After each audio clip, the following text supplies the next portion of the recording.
প্রশাসনে ডিসি নিয়োগ নিয়ে গতকালকে সচিবালয়ে অসন্তোষের সৃষ্টি হয়েছিল। আজকের পরিস্থিতি কি তা জানাতে সচিবালয়ে আছেন সহকর্মী রোকন উদ্দিন। রোকন, আজকে সচিবালয়ের পরিস্থিতি কেমন দেখছেন এবং গতকালকে একটি জটিলতা ছিল যেটি আমরা জানতে পেরেছি ডিসি নিয়োগ সংক্রান্ত, সে জটিলতার কি উত্তরণ ঘটেছে বা সমাধান হয়েছে কিনা আমাদেরকে জানাবেন।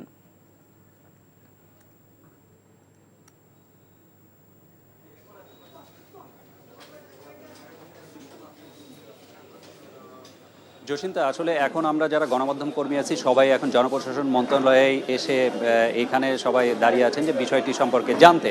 তো এখন পর্যন্ত আমরা যেটি দেখেছি যে এখানে যিনি জনপ্রশাসন মন্ত্রণালয়ের সিনিয়র সচিব তিনিও এখনও কার্যালয়ে আসেননি এবং মন্ত্রিপরিষদ সচিব যিনি তিনিও কার্যালয়ে আসেন নাই। এবং আপনি যেটি বললেন যে গত 2 দিনে কিন্তু 59টি জেলায় জেলা প্রশাসক নিয়োগ দেওয়া হয়েছে, এর মধ্যে 25টি জেলায় এই অন্তর্বর্তী সরকার দায়িত্ব গ্রহণ পরপরই তাদেরকে জেলা প্রশাসকের দায়িত্ব থেকে অব্যাহতি দিয়ে তুলে নিয়ে আসা হয়েছিল। সেই 25টি জেলায় দেওয়া হয়েছিল গত পরশু অর্থাৎ সোমবার, এবং গতকাল মঙ্গলবার দেওয়া হয়েছে 34টি জেলায় নতুন করে জেলা প্রশাসকের নিয়োগ দেওয়া হয়েছিল। তো এইখানে আমরা এখন যেটি জানতে পারছি যে এইখানে যারা বঞ্চিত ছিলেন বা যারা মনে করছিলেন যে পদোন্নতি পান নাই, তারা আসলে গতকাল তাদের মতো করে কথা বলেছিলেন এবং তারা এক ধরনের হট্টগোলও এখানে হয়েছিল।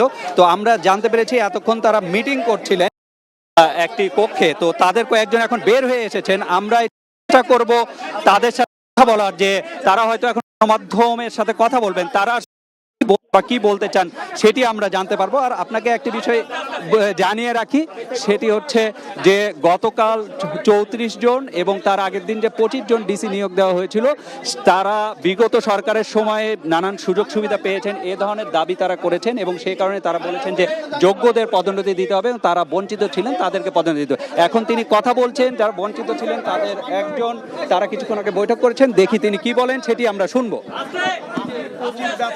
উপসচিব, ঠিক আছে।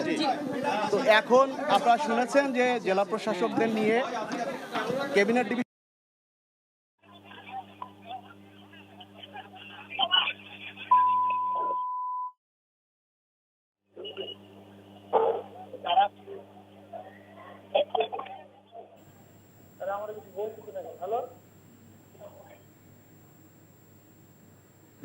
যারা ছিল বঞ্চিত, যারা ছিল তাদেরকে বাদ দিয়ে আগের সরকারের যারা সুবিধাবাদী বা সুবিধাভোগী তাদেরকে প্রদান করা হয়েছিল।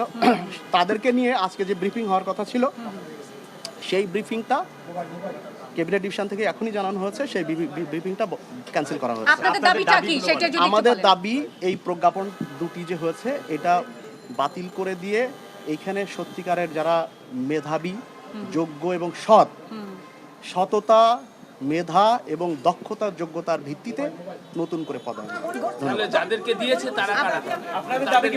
এগুলো নিয়ে আপত্তি আছে। সেই আপত্তিগুলো আমরা আমাদের পক্ষ থেকে আমাদের এখানে যারা অফিসার আছে তারা সবাই জানিয়েছে যে এই অফিসার যারা পদায়ন করা হয়েছে তাদের অনেকের বিরুদ্ধে অভিযোগ আছে।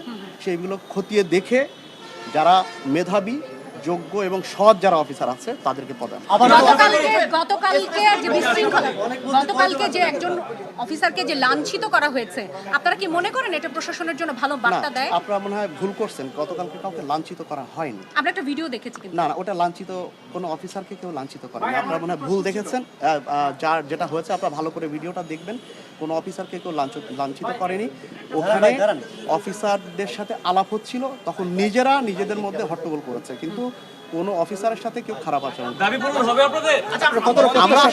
আমরা আশাবাদী এবং আপনারা জানেন গতকাল থেকে এ পর্যন্ত আমাদের ঊর্ধ্বতন কর্তৃপক্ষ যারা আছে তারা সবাই কথা বলছে এবং তারা বলছে যে আপনাদের যৌক্তিক যে দাবিগুলো আমরা সেটা হচ্ছে আপনাদের নিয়োগ দেওয়ার পরে বা নতুন নিয়োগ দেওয়ার পরে যারা পেয়েছিল তারাও তো বলবে যে এরাও করাপ্টেড। না, আমরা সবার ব্যাপারে, যারা করাপ্টেড না, যারা যোগ্য মেধাবী, যাদের বিরুদ্ধে কোনো ক্লেম নেই, তাদের ব্যাপারে কথা হচ্ছে না।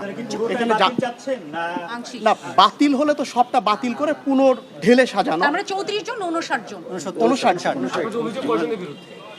সেটা পার্টিকুলারলি একটা ওয়ান টু ওয়ান এটা করা হচ্ছে, অ্যানালিসিস করা হচ্ছে এবং এই অভিযোগ কিন্তু সবার বিরুদ্ধে নয়। আমি আবারও বলছি, আজকে আপনাদের সাথে যারা যোগ দিয়েছেন সেখানে কি প্রজ্ঞাপনে যাদের নাম এসেছে আছে তারাও আছে এখানে এই মুহূর্তে আছে চিটাগাংয়ের ডিসি যাকে প্রদান করা হয়েছে, চিটাগাংয়ের জেলা প্রশাসনে প্রদান করা হয়েছে ফরিদা খানম, উনিও আছেন এখানে।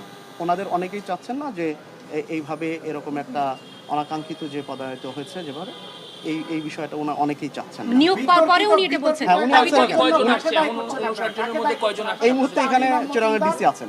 এখন এটা সমাধানটা কি? আপনারা যদি আন্দোলন করেন পরে আরেক ব্যাচ আবার আন্দোলন করবে, আমরা আসলে কিন্তু কোনো আন্দোলন করছি না এখানে। মনে হয় আপনারা দেখেছেন যে এখানে কিন্তু সবাই শান্তিপূর্ণভাবে স্যারদের সাথে আলাপ করছে যে বিষয়টা আপনারা একটা যৌক্তিক সমাধান করবেন, যাতে করে মানে একটা অথেন্টিক একটা ইয়ে হয়, যে সমস্ত অফিসার সত্যিকারের দর্শক, সচিবালয় থেকে জানছিলাম প্রশাসনিক ডিসি নিয়োগ সংক্রান্ত মতামতের ভিত্তিতে সেখানকার একটি সামগ্রিক পরিস্থিতির খবরাখবর।